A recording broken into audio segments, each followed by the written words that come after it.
Morning, Commissioners. My name is Bob Dowd, and I am here today with Joseph Connor and Bob Hoffman from Beers Hoffman and Ned Pelger from Pelger Engineering. Morning. Morning. We are here this morning to present a project that started about a year and a half ago. At that time, we hired Beers Hoffman and Pelger Engineering to design, program, and cost a new public safety facility for Lebanon County. I'm pleased to announce that despite the seemingly never-ending and unprecedented delays introduced by 2020, this team was able to keep that project on track. We're here today with the recommendation that the commissioners move forward with building the new Lebanon County Department of Emergency Services facility that I'm about to present. This building is being designed to be the core of public safety in Lebanon County. It's going to incorporate 911, emergency management, operational components, and public safety technological services. And as a side note on the technological services, this building is going to serve as the core for the new public safety radio system that's currently being planned by MCM Consulting.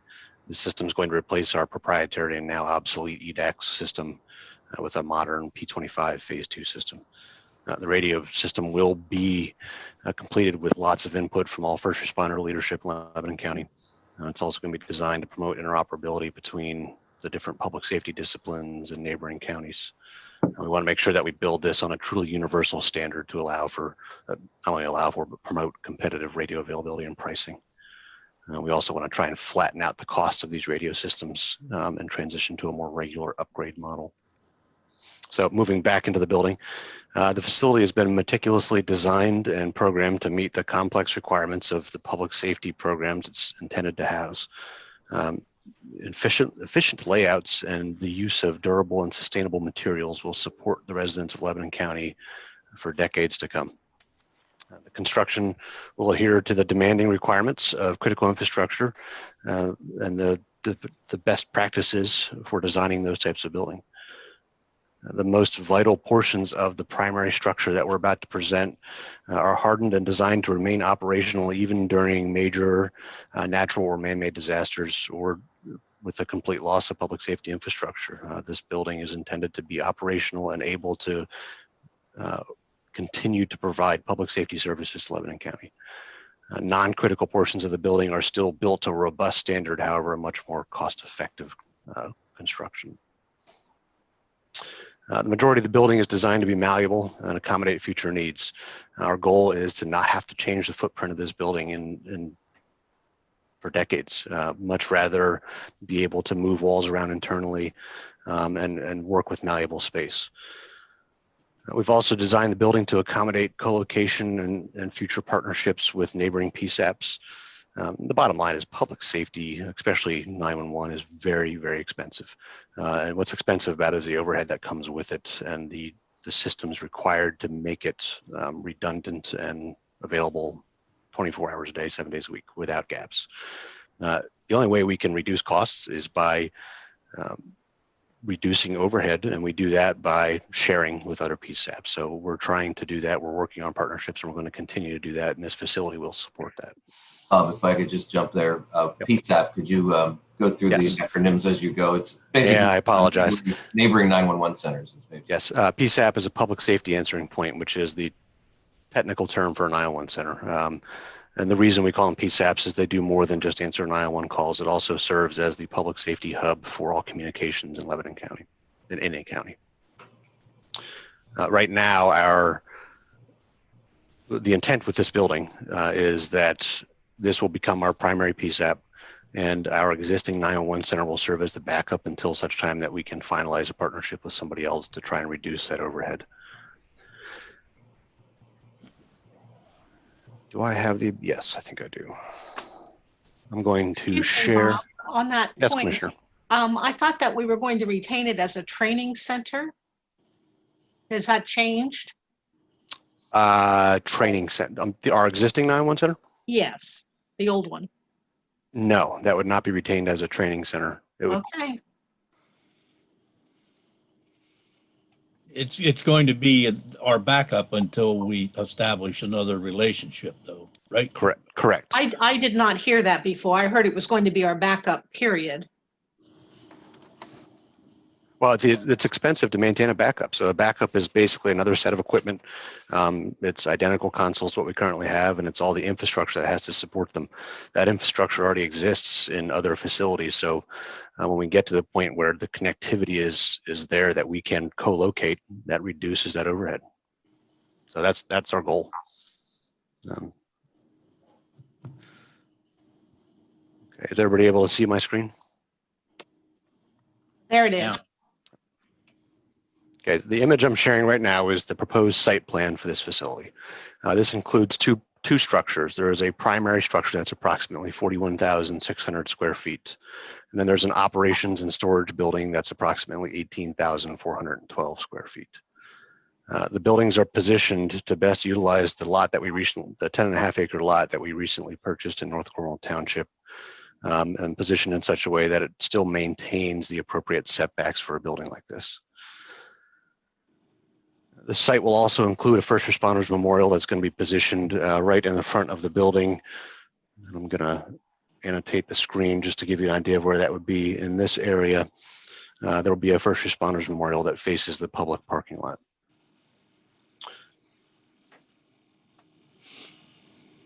The primary structure will include all the daily operational components of the Lebanon County Department of Emergency Services.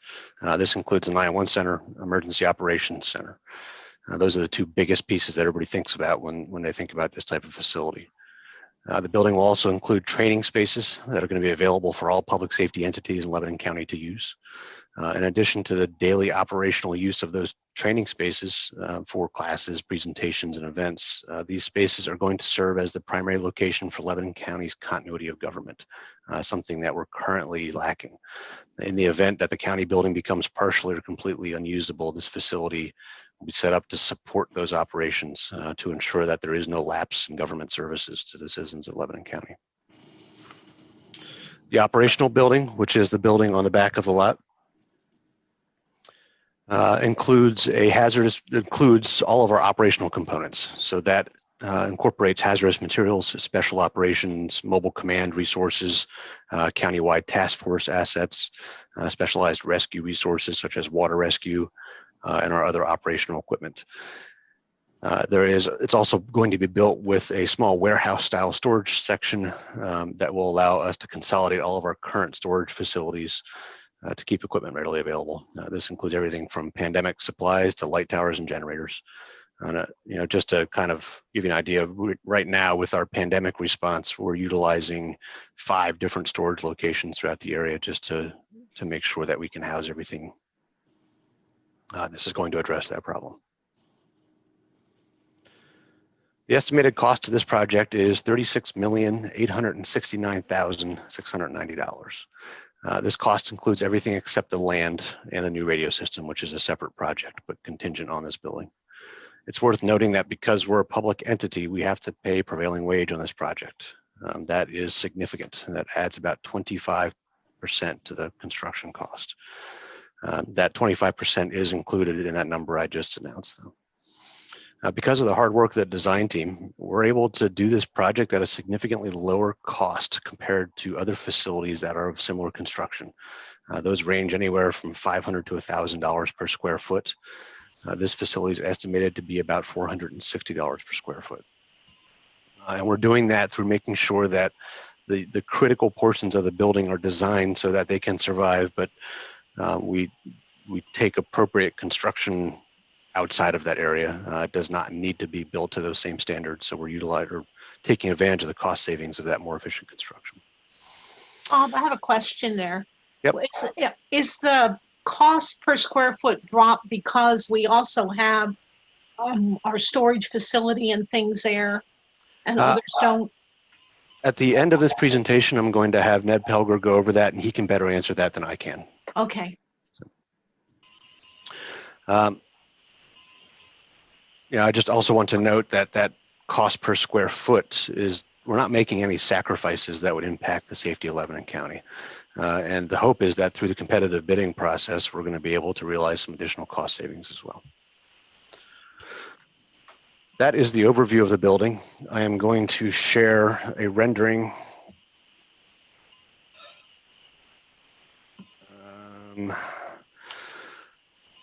Oops. Just a second to clear my annotations. All right. This is a rendering of what the building could potentially look like. And while everybody's looking at that, I'd be happy to answer any questions that there are about the building outside the one you just asked, Commissioner, because I'm going to turn this over to Ned next. I don't have a question, Bob, but I just wanted to make note that the county through financial planning, we had money on hand, funds on hand to purchase the land, so that's not, it's actually part of the cost of the building, but it's not included in the estimate here. Correct. If you'd like later on here, I can just briefly speak to a timeline in terms of the financing and how this would play out in terms of the borrowing and so on. That'll be part of doing this. If anyone would like, I can do that later. Yes, that'd be great. Okay. Ned? Ned, I'm going to share your document as soon as I can find it in my tabs. There we go. Ned, if you could please review the cost summary and the project construction timeline. Sure. So you can see that if we start at the top there, that the overall construction cost we have estimated is 28 million. I'm going to use rough approximated numbers here. The general contractor portion that I broke out the site work just so we'd have a sense of saying, yeah, that's there's a good bit of site work on this project. Now we're also, I think I'm rather cautious in my estimates. We have a lot of rock assumed. We're going to be drilling that rock the end of the month, and hopefully I'll be able to bring that number down a little bit with not having as much rock excavation. But that's the construction costs, and then the technology, the furniture, fixtures, and equipment is about 4 million. And then the design, CM, and all the soft costs is a little over 3 million. Then I have a pretty strong contingency, 1.65 million in for contingency. So again, we started this with an approximate budget of about 40 million, and we've been chipping down at it. And my goal is to continue to chip down at it and end up with a lower cost project than that. To your question, some of the facilities, if you go look down there to some of the other square foot costs, some of the facilities did have storage and operations facilities with them, and some did not. It certainly is true that you do a little better on square foot costs as it gets a little larger. Those are the square foot costs for the projects we had. They all included site work. And again, this was just to give sort of a sense that, yeah, we're doing a little better than at this stage, we're doing a little better than what, some other ones had done. A lot of that really is trying to manage the mechanicals. If there's ways to do it where it's kind of gold plated and ways to do it where it's more commodity equipment. And while we have to have redundancy, we're really pushing to have redundancy with commodity equipment. And that takes a little bit of fighting to get that done, but that's where our cost came down, frankly. Did I answer your question there about the ops and the storage building? Yes, sir. I just, logically to me, that would be a reason for our square footage to be less. And you sort of confirmed that because we do have a large adjunct building, shall we say, that would be less expensive to build. Yeah, although interestingly, in my detailed budget, I was sort of surprised that at this point, the difference in square foot cost between those two buildings isn't as great as one would imagine. We also are building the storage building. I mean, frankly, just because our masons are so efficient in this area, we're building with block, and we are cooling everything. So it's not like the one is $100 a square foot and the other $600 a square foot. They're not that far away from each other. Which was a bit of a surprise. And again, it's all estimate. But I do think overall that this is a good, fairly cautious estimate, and I'm hoping that we'll be able to bring it down. The other thing we don't have factored in here is a lot of inflation. We have a little bit, but the only thing that could sort of take it the other way is if we just have a nutty year with construction cost inflation, and one never knows how that's going to be until you get to bid. But the other side is I think we'll be hitting a time where contractors are fairly hungry for projects to bid, and that's what I'm really hoping for. So I think that's all I have to say about that. Just a quick note on that commodity-based approach to the redundancy. That also makes future replacement much more cost-effective, smaller and readily available equipment. So it sure does, and specifically we're talking about using like rooftop units, packaged units, as opposed to a big chiller boiler type system. And it's a fight back and forth, but that's what we do. So. Yeah. I could make a quick comment to that, the commodity approach to the redundancies and so on.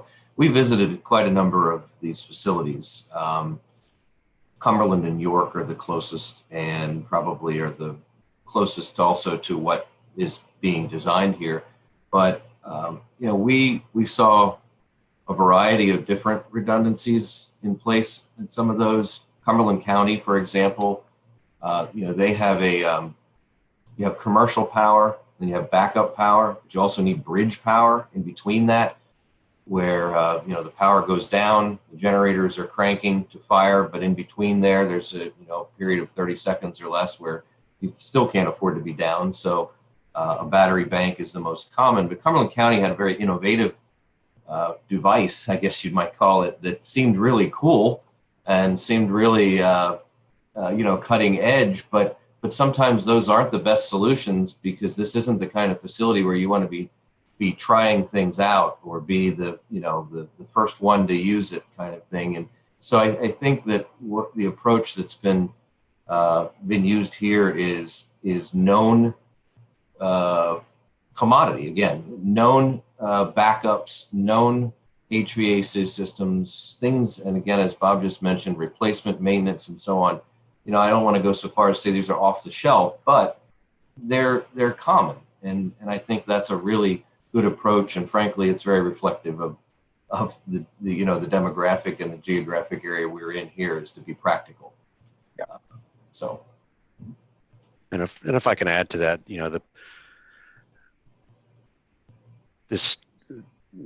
there's really no other single point in public safety that is as critical as a public safety answering point. The entire public safety model does not work if this facility is not able to operate. That includes everything from the radios out in the field to our ability to get a hold of people to send the right help. What happens if you can't call 911? It's not something anybody ever wants to think about, and we're trying to design this facility so that nobody ever has to. Commissioner Litz. Thank you. I did think of two questions, Bob. First of all, in our workshop, again, I'm trying to adjust to the change here about not having the backup PSAP. I was told that the stations would stay there for training. Will those stations now be moved a couple at a time over to the new center so they don't go to waste? I think I'm not sure if I misspoke or if I gave you. So the 911 center that we currently have will stay in its current form and will serve as the backup in case something were to happen to our new facility. It's a measure of redundancy that we don't currently have, which is a significant problem. Right. Yep. So nothing here would move at this point. We could certainly do training here, but that's not the intent of the facility. The intent is to serve as the backup to our new facility. Right. But if at some point in the future, there are stations that would not have to be built at this time, just have the room for them, but not the actual stations. And then if we would need to have stations there, then if we would be able to move them over, is that correct? We're not going to buy. Sure. Okay. I wanted to make sure that they were not getting thrown out or. Oh my gosh, no. Okay. The equipment we have here will will be the equipment we use for the backup. We're not replacing anything here, other than the technology we will have to continually get refreshed.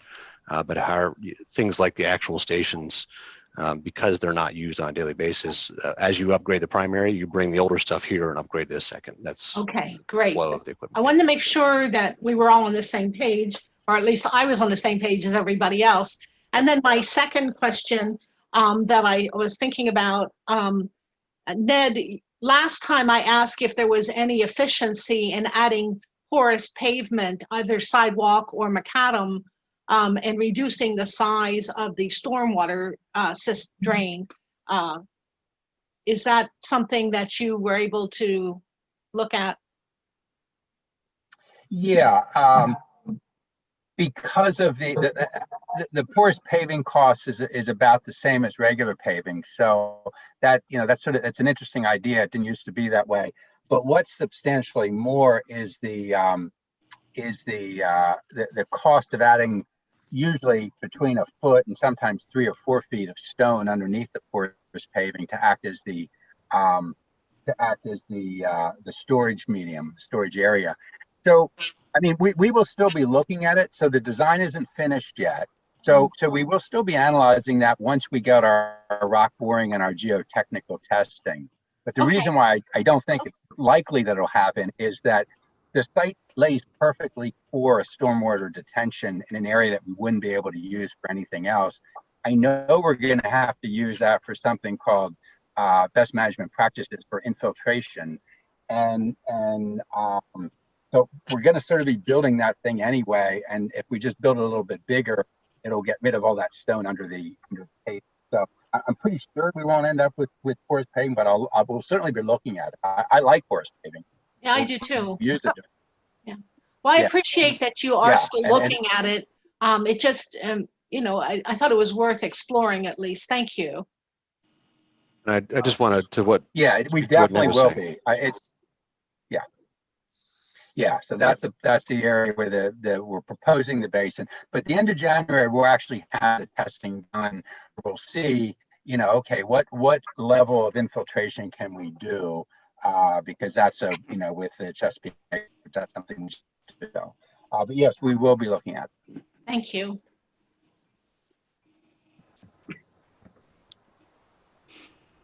Robert? That's all I have. Would you like me to take a minute here and just talk about timeline and financing? Yes. All right. So obviously, you've heard the numbers, and this is the largest project the county will have undertaken, with the exception of maybe the courthouse. If you rewound 60 years and used today's dollars and yesterday's dollars, the courthouse, I'm sure, was a very expensive proposition back then. But since then, this will be the largest project the county's undertaken. Certainly dollar-wise, it is. Some of the funding, as we mentioned earlier, I think as Commissioner Ames mentioned, some of the funding was on hand for the acquisition of the property.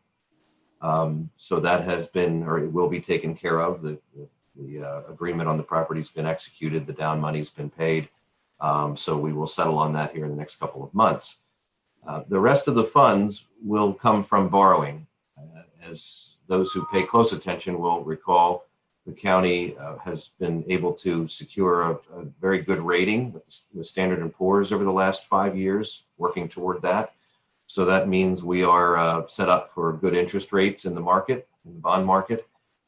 And so we will go to borrowing sometime, I anticipate, in the fall of 2021 of this year. And that will depend on the timing of the bidding. So from here on, the design team will get down to brass tacks, as they say. Every fastener, every block, every piece of the building will be designed and put into bid documents to be put out. And then I'm going to take a crack at these based on our discussions, but to be put out sometime late summer, early fall for bid, for bid. And then receive bids in late summer, early fall, hopefully moving toward an award. Once those bids are in, we will have a handle on the actual cost of the project. So we won't borrow money prior to knowing the full cost. So that's what will drive the timeline on the financing. So we will do that then in the fall of this year. Yes, Commissioner Litz? Jamie, my mind is going back through all the years previous when we were talking about building a 911 center. And I just remember that there was a federal loan program that after, I don't know if it was 20 years or whatever of payments, the building became yours, but it was all the payments were forgiven, and it was like then a grant. So you didn't have to pay, or you got your money back. I don't know which it was. It's so long ago. And are we going to be looking into that as well as financing for the loan? If I can Is it identify- still available even? I don't know. Yeah, I guess if we could identify what that program is, I don't recall it, but I'm not familiar or aware of any brick and mortar type funding sources that are out there for this kind of a project. I don't think any other county's been able to secure anything. I thought that was for the backup. But at any rate, we could reach out to our federal legislators and ask them to research it for us if Bob doesn't have an answer already. I think Bob has a answer. I don't have an answer. However, I will certainly look into it because that would be a fantastic opportunity if it still exists. Yeah, I just remember it, and it may have gone away, but I guess if we call Senator Casey or the others, they might be able to give us some guidance there. You said after 20 years, I mean, that'll be getting close to the end of the amortization period for the borrowing. So I'm not I just sure. said 20. It's after a certain period. I don't remember the period. I really don't. It's quite Okay. some time ago. Okay. I'll look into it and see if it exists. Thank you, So Bob. we would go into the bond market then this fall, setting this up for probably a 20 or 25 year amortization, and it will then the interest and principal payments will begin to come due either late in 2022 or in 2023 after the completion, and will be a little easier to manage since a good portion of the county's existing debt is going to be retired in 2023. So the timing of this, I've mentioned this before, the timing of this is sort of old debt out, new debt in, and not just new debt added to old debt. The timing is working out. I mean, that's maybe the only thing I'm thankful for with COVID was delaying this a little bit so we get closer to the end of the amortization of our existing debt. And that, again, that would be in conjunction with the schedule. So we bid in fall of 2021, award a contract, and I believe we were looking at a 15-month construction period. So that would take us right about to the end of 2022, early 23. Ned? Yeah, I'm really hoping, pushing that we can bid midsummer of rather than fall. It will be a big advantage cost-wise if we can get the site work done before winter. So Okay. we'll see how the design goes and how much things change. But that's Okay. I'd really love to be in the dirt in September. Okay. And any costs we have from here on, including any costs we've incurred while we're fronting those costs, they are reimbursable by the bond. So anything that the county lays out will come back from the borrowing and we'll be able to reimburse ourselves. So that's typical with any financing for a specific project. So that's what I have on the financing. Any questions? Maybe I just have a question. Is there any benefit to earlier borrowing to take advantage of the bond market the way it is now, and the fact that we have a good rating? Is that to preserve that? Is there any conversation about that with council? I'll continue that conversation with Jay Wenger of Susquehanna Group. I mean, he's well aware. We talk usually once a week about this project, so he's well aware where we are, what the costs are, the timing of it, and so on. I would say that if he sees an advantage to that, he'll certainly sound the horn and let us know. The risk to it is over borrowing. If you go in and based on estimates and ends up you come in with a bid. Presumably you can take the borrowing proceeds and pay back the loan on it, but that's the only risk to doing it early.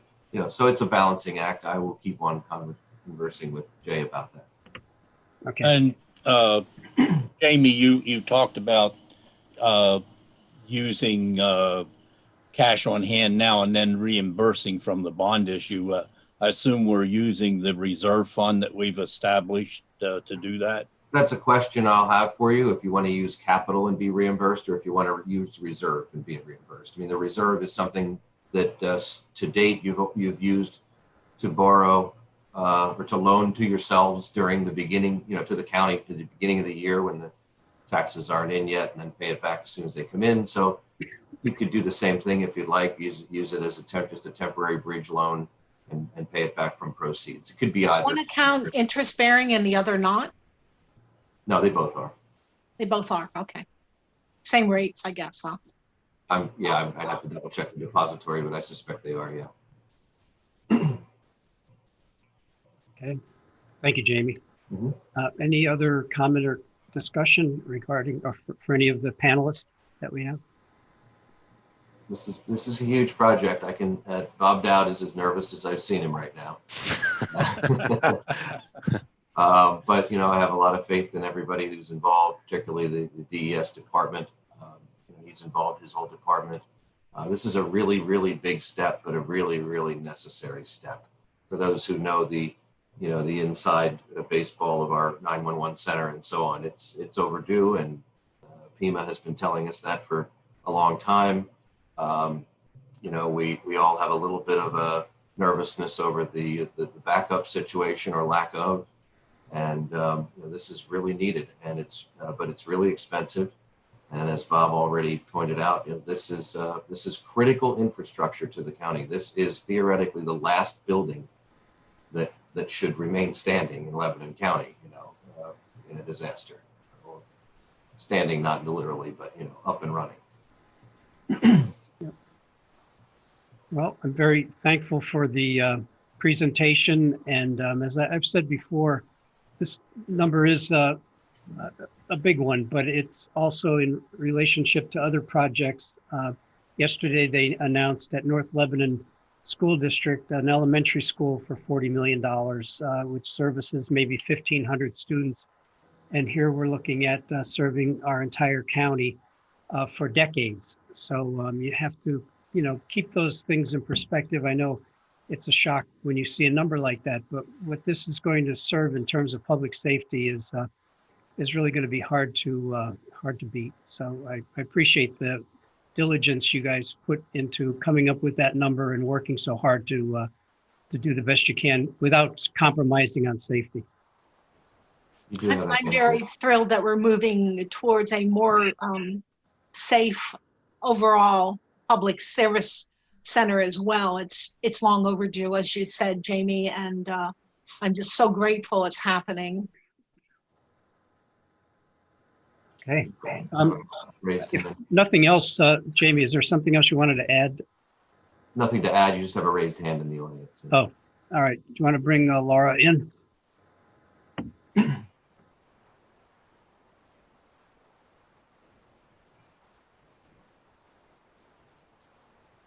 Okay, Laura, good morning. If you unmute and identify yourself, that'd be great.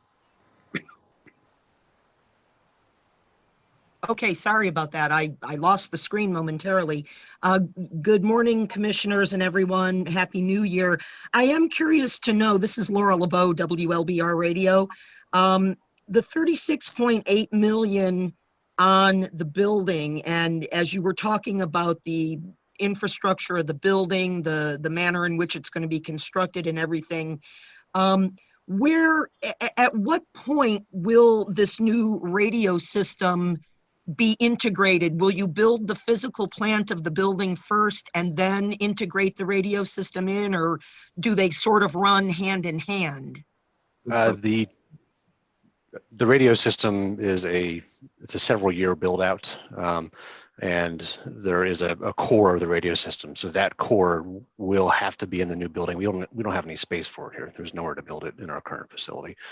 So it is contingent on the new building being operational to the point where we can start that install. Yes. Okay, and still no. I think I might have asked this question before, but I'll ask it again. Any kind of a ballpark on what that radio system might cost? Because obviously I'm presuming you're going to have to bond out for that as well at some point. I don't have a ballpark at this point. Our MCM Consulting was contracted at the end of last year to basically go through the design phase of this, not design, sorry, the planning phase of this. And they're going to bring us a recommendation that we can then put out for an RFP. Okay, thank you. But I think it might be important to mention, Bob, and certainly correct me if I'm not correct on this, but the bricks and mortar portion, they're basically total responsibility of the county and the county taxpayers, but there are some funding opportunities for the infrastructure. Is that correct? There are, however, we're already taking advantage of a lot of them. And Okay. those funding opportunities are contingent on us sharing with neighboring PSAPs, and that's our new phone system. And you know, that's a good example of how expensive this technology can be and why we want to reduce overhead. Our new phone system that we put in a year and a half ago, we partnered with York. That was a $3.5 million phone system that neither of us had to pay for because of that partnership. So that we are going to continue working on those. That is generally technology specific, those things. And there are specific sets of technology that PEMA currently has focus on. But anything that we can, any opportunities we have, we will certainly take advantage of to